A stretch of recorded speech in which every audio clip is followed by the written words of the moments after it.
घटना घटी है वो हमारे मोहल्ले की है। हमारे मोहल्ले का भाणेज है। युवक अब स्थिति में है और निरंतर उनका उपचार जारी है। बच्चा ठीक हो रहा है। आशा यही है एकलिंगनाथ से कि जल्द हम बच्चे को सुव्यवस्थित सुरक्षित त्यौहार पे वापस रक्षाबंधन के घर लेके जाएं। हम सब युवा साथी इसलिए यहाँ सम्मिलित हैं और अभी एकलिंगनाथ से यही आशा है कि जल्द से जल्द बच्चे को ठीक करके रक्षाबंधन पे घर भेजें।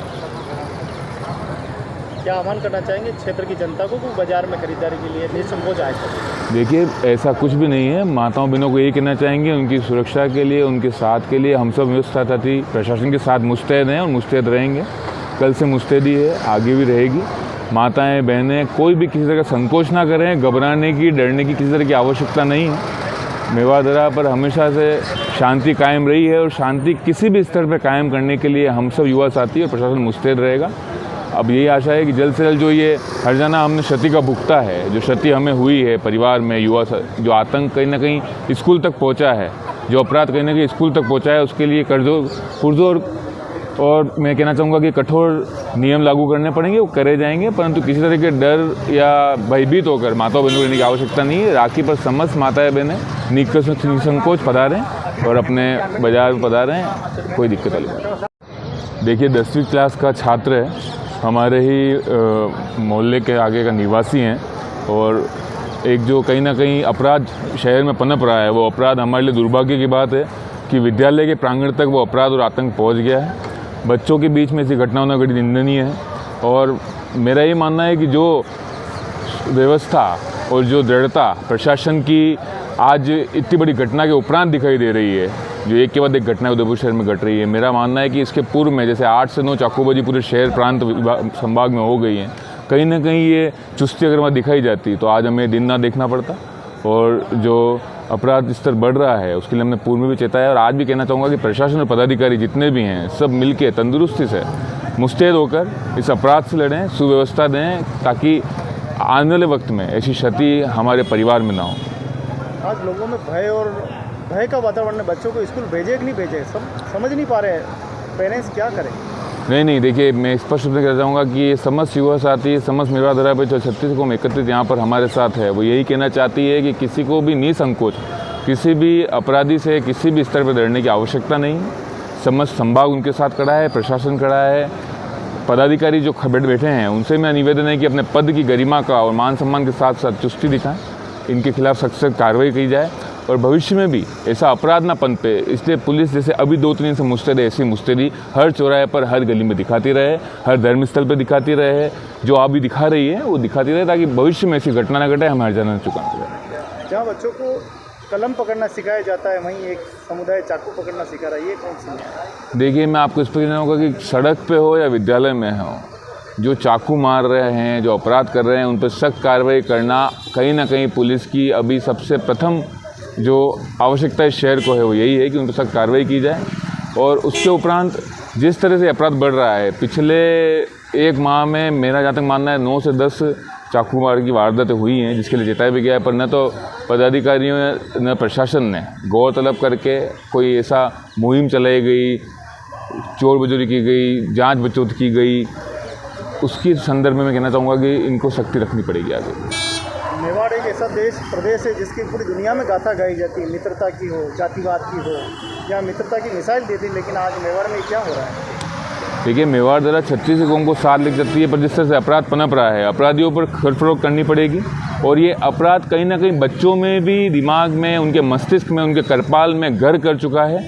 ये बहुत बड़ा उदाहरण है, जो कृत्य हुआ है। कहीं ना कहीं अपराधी जो हैं उन्हीं के सामंजस्य में ये बच्चे जो बड़े हो रहे हैं, कहीं ना कहीं अपराध की झलक उनके कृपाल में, उनके मस्तिष्क में दिखी है, जब भी उसने इतनी घिनौनी हरकत को जो अंजाम दिया है। तो मैं ये कहना चाहूँगा कि जिस भी तरह से ये अपराध पनप रहा है, इस अपराध को यहीं रोकना होगा। इसके लिए प्रशासन को और पदाधिकारी जो बैठे हुए हैं, अगर उनसे अपना पद या अपना जो नियम है, जो कानून है, उसकी मर्यादा का पालन नहीं कर पा रहे हैं, कानून का पालन नहीं करा पा रहे हैं, तो उनको इस्तीफा देना चाहिए या ये पद छोड़ना चाहिए।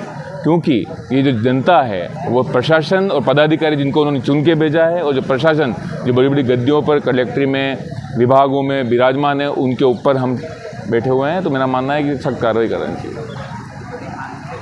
देखिए, हिंसा कभी भी सकारात्मक या सराहनीय कार्य कभी भी किसी भी कालखंड में नहीं रहा है। किसी भी कालखंड में कोई भी कालखंड रहा हो भारतवर्ष का, हिंसा कभी भी सराहनीय नहीं रहा है। मेरा मानना है कि जो भी हिंसक प्रवृत्ति है अगर कहीं ना कहीं अपराध के रूप में वो विद्यालय तक घर कर रही है, आज अपराध अगर कहीं ना कहीं बच्चे के मस्तिष्क में घुस के विद्यालयों में एक बच्चे पर वार करने लग गया है, माँ की कोख पे वार करने लग गया है, इससे निर्मम दृश्य मेवाड़धरा के लिए नहीं हो सकता है।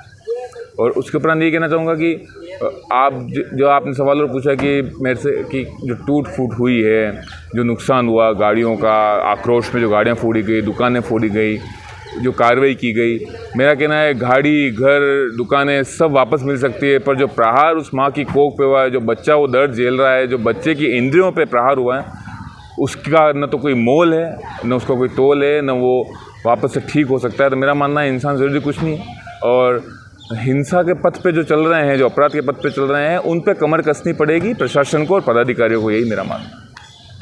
अगर हम हिंदू धर्म को कहते कितना सर्वश्रेष्ठ है, धागा बांधने पर उसकी बहन की, भाई और बहन का रिश्ता बन जाता है और जीवन भर रक्षा करता है। देखिए, हिंदू धर्म तो हमेशा से सबको साथ लेने की बात कर रहा है। हिंदुस्तान में समस्त धर्मों को, आज आप देखें बहुसंख्यक हिंदू है, उसके उपरांत भी इतने हैं, समस्त वर्गों को साथ लेके चलना ही हमारे संस्कारों में है। तभी तो हिंदुस्तान बांग्लादेश, आज आप देखिए पाकिस्तान की स्थिति देखिए, अफगान की स्थिति देखिए, बांग्लादेश की स्थिति देखिए, जो धर्म के आधार पर बने थे। आज हिंदुस्तान में सर्वधर्म सम्मान है, तभी तो इतनी शांति है, तभी तो इतनी उन्नति है, तभी तो प्रगति है, तभी तो माताएं बहनें, आज आप देखिए जो प्रगति हिंदुस्तान कर रहा है, बाकी देशों में क्या हालात हैं।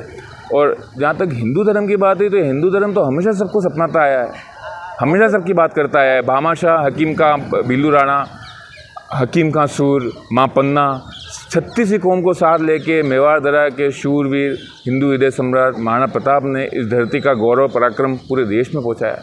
हिंदू किसी स्कूल से पढ़े होंगे क्या? अनुशासन स्कूल था या? देखिए परिवार हो, हिंदू मुस्लिम हो, कुछ भी हो, परिवार हो, कोई भी किसी भी विद्यालय से, हर विद्यालय में बच्चों में नोकझोंक होती है, परिवार में नोकझोंक होती है, किराएदार मकान मालिक में नोकझोंक होती है, पड़ोसी में नोकझोंक होती है, परंतु अपराध को इस स्तर तक ले जाना, ये कहीं ना कहीं एक मानसिकता दर्शा रहा है जो उस बच्चे के करपाल में कहीं ना कहीं उसके आस पड़ोस से, उसकी परवरिश में या उसके साथियों में कहीं ना कहीं से आई है, तभी वो चक्कू मारने की इतनी घिनौनी हरकत कर पाया है। तो कहीं ना कहीं असर कहीं ना कहीं उसके संपेक्ष में, उनके साथियों में, परवरिश में, परिवार में कहीं ना कहीं से तो आया होगा। आप एक पार्षद हैं, जिम्मेदार जनप्रतिनिधि, जैसे कानून की आप लेते हैं, किस तरह के आप कानून की जरूरत है? देखिए, कानून की तो इससे बुरी हालात मैंने मेवाड़धरा में कभी देखी नहीं है। 1 महीने में 10 वारदात हो गई है, उस पर क्या कानून की चुस्ती दिखाई है, तंदुरुस्ती दिखाई है, वो जानने के लिए हम सब यहाँ पर वहाँ जहाँ तक देखा जाए कि वो 16 साल का बच्चा है, सामने वाला भी शायद 15 या 16 साल का, तो वो खुद भी नाबालिग है। उस स्थिति में क्या न्याय दिया जाएगा, सज़ा के क्या मापदंड रहेंगे, ये जानने के सभी इच्छुक हैं, और वैसे हम भी हैं, क्योंकि वो बच्चा है, वो तो बाल अवस्था में है, वो परिपक्व। नए कानून कैसे होने चाहिए, क्या कठोरता है? नहीं, नए कानून ऐसे होने चाहिए कि किसी परिवार में कोई भी ऐसा करने से पहले अपने बच्चों को पाबंद कर सकते, अच्छी शिक्षा देकर परिवार के लोग उस बच्चे को पाबंद करें जो ऐसी हिंसक प्रवृत्ति करने पे किसी भी तरह से ना हो। और ऐसे कानून आए भविष्य में भी कि जिससे हम आपको जो पदाधिकारी हैं, जो समाज के हर वर्ग के लोग हैं, उनको भी अपने समाज में संदेश देना होगा और सबको साथ लेकर चलना होगा। ठीक है।